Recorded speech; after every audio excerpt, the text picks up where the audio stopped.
This is Las Vegas Real Estate Now with local real estate expert Harvey Blankfeld. But let's talk about April of 2022. This is all just single-family homes. And this data, when we do April, we're actually talking about March data, by the way, guys, because April's not over yet. We don't have the April numbers. So when we do April, we're talking about March. Currently available, we have 2,220 single-family homes. That's up just a little bit from last month when we had 2,100. We have 3,695 under contract. That's about the same as last month.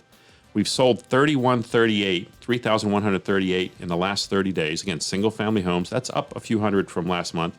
And our inventory, our months of inventory has actually gone down a little bit. We're under 3/4 of a month. We have 3 weeks of inventory in our market right now. And the average days on market being 21. Last year at this time, interesting, we had fewer single-family homes. We only had 1,989.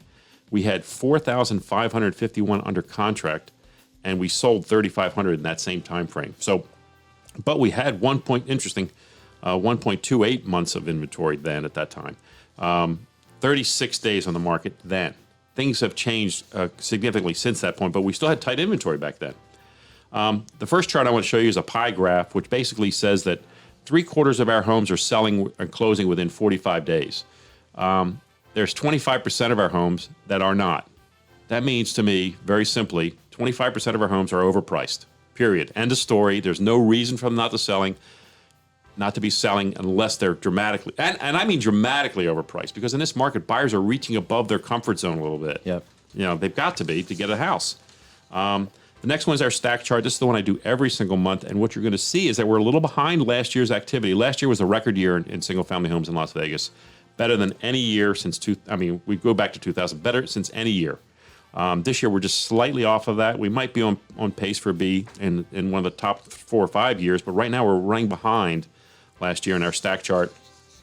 Then we have a line graph showing the amount of available inventory. We're down under a month again. We started to creep back up earlier this year. The inventory started to come back. We were like, oh, okay, good. It's going to start to neutralize.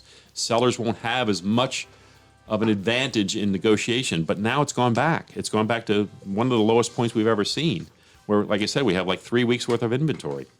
And then we're talking about the year-over-year price change, and right now we're on course for about 16% appreciation year-over-year from last year, which was a 20% appreciation over the year before. So we're still seeing prices go up very dramatically. And the last chart graph I wanted to share with you guys is the one that I've been developing over the last year or so myself. And basically it just shows 2 lines, one being the number of available homes, the other being the number that's sold.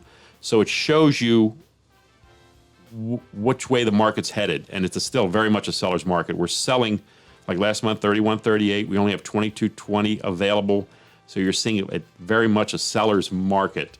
And I'm comparing it over the year, and you can see that it's interesting. When you look at the number of sales is pretty flat. The orange line is pretty flat. When you look at the yellow line, it went up for a while and then it came back down, and that's the amount of available product. And so what you're seeing is that as a result of that, the laws of supply and demand dictate prices go up. Yeah. That's what's happening. You've been listening to Las Vegas Real Estate Now. If you ever have a question about real estate or any of the other topics we cover, just call me off air or text me at 702-203-1165. You can also check us out on the web at lvrealestateradio.com or on our handle on social media at LV Real Estate Radio.